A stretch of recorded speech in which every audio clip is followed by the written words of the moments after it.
வணக்கம். இந்த பதிவில் நாம் செய்வினை வாக்கியம், செயற்பாட்டு வினை வாக்கியம் பார்க்க போகிறோம். ஒரு வாக்கியத்தில் எழுவாய், செயற்படுபொருள், பயனிலை என்ற வரிசையில் வாக்கியம் அமைந்திருந்தால் அது செய்வினை வாக்கியம் எனப்படும். இரண்டாவது, செயற்படுபொருளுடன் ஐ என்ற இரண்டாம் வேற்றுமை உருவானது சேர்ந்து வந்தால் அது செய்வினை வாக்கியம். இரண்டாம் வேற்றுமை உருவான ஐ மறைந்து வந்தால் அது தன்வினை வாக்கியமாக இருப்பதற்கான வாய்ப்பு அதிகம். ஆப்ஷன்ல தன்வினை வாக்கியம் இல்லை என்றால் மட்டும்தான் ஐ என்ற வேற்றுமை உருவு மறைந்து வந்தால் நாம் செய்வினை வாக்கியத்தை தேர்ந்தெடுக்க வேண்டும். எப்பொழுது என்றால் அந்த தொடரில் எழுவாய், செயற்படுபொருள், பயனிலை இந்த மூன்றும் வந்திருந்து ஐ என்ற உறுப்பு மறைந்திருந்தால் முதலில் நாம் தன்வினை வாக்கியத்தை தேர்ந்தெடுக்க வேண்டும். தன்வினை வாக்கியம் இல்லை என்றால் மட்டும்தான் செய்வினை வாக்கியத்தை தேர்ந்தெடுக்க வேண்டும். அதே போல ஒரு வாக்கியத்தில் இந்த மூன்றும் வந்திருந்து இரண்டாம் வேற்றுமை உருவான ஐ ஆனது செயற்படுபொருளுடன் சேர்ந்து வந்திருந்தால் செய்வினை வாக்கியம் என்பது சரியான விடை. அடுத்து செயற்பாட்டு வினை வாக்கியம்.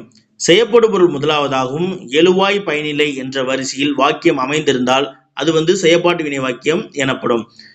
எழுவாயுடன் ஆள் என்ற மூன்றாம் வேற்றுமை உருவும் பயனிலையுடன் படு, பட்டது என்ற சொற்களும் சேர்ந்து வந்தால் அது செயற்பாட்டு வினை வாக்கியம். இரண்டிற்கும் உள்ள வித்தியாசம் என்ன அப்படின்னு சொல்லி பார்த்தோம்னா, செய்வினை வாக்கியம் செயற்படு பொருளை முதன்மைப்படுத்துவதாக அமையும். செயற்பாட்டு வினை வாக்கியம் அந்த செயல் செய்த நபரை முதன்மைப்படுத்துவதாக அமையும். நம்ம இப்ப எடுத்துக்காட்டு பார்ப்போம். செய்வினை வாக்கியம், மாணவர்கள் வகுப்பை தூய்மை செய்தனர். இந்த இடத்துல பயனிலை செய்தனர். சரிங்களா? இங்க பயனிலை செய்தனர். செயற்பாட்டு வினை வாக்கியத்துல பயனிலையுடன் படு, பட்டது வரணும். அப்ப பட்டது வந்திருக்கு என்பது சரி. அடுத்து எழுவாயுடன் ஆள் அப்படின்ற மூன்றாம் வேற்றுமை உருவு வரணும். அதுவுமே வந்திருக்கு. இந்த செய்வினை தொடரை இங்க நம்ம செயற்பாட்டு வினை தொடரா மாற்றிட்டோம். அப்ப இது செய்வினை தொடரா அப்படிங்கிறத நம்ம எப்படி கன்ஃபார்ம் பண்றது அப்படின்னா, எழுவாய் இருக்கு, அடுத்து பயனிலை, இது ரெண்டு நம்ம கண்டுபிடிச்சிட்டோம். செயற்படும் பொருள் எப்படி கண்டுபிடிக்கிறது அப்படின்னா, யாரை, எதை, எவற்றை இந்த வினாக்களுக்கு விடையாக வரக்கூடியது செயற்படும் பொருள். இப்ப மாணவர்கள் எதை தூய்மை செய்தனர் என்றால் வகுப்பை தூய்மை செய்தனர் என்று விடையளிப்போம். அப்ப வகுப்பை என்பது இந்த இடத்தில் செயற்படும் பொருள்.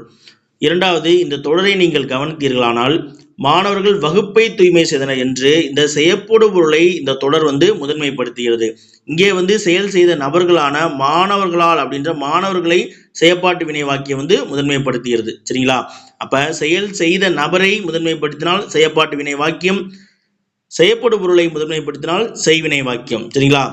செய்வினை வாக்கியத்தில் செயற்படும் பொருளுடன் இரண்டாம் வேற்றுமை உருவான ஐ மறைந்து வந்தால் முதலில் தன்வினை வாக்கியமாக இருப்பதற்கான வாய்ப்பு அதிகம். வெளிப்பட்டு வந்தால் செய்வினை வாக்கியமாக இருப்பதற்கான வாய்ப்பு அதிகம்.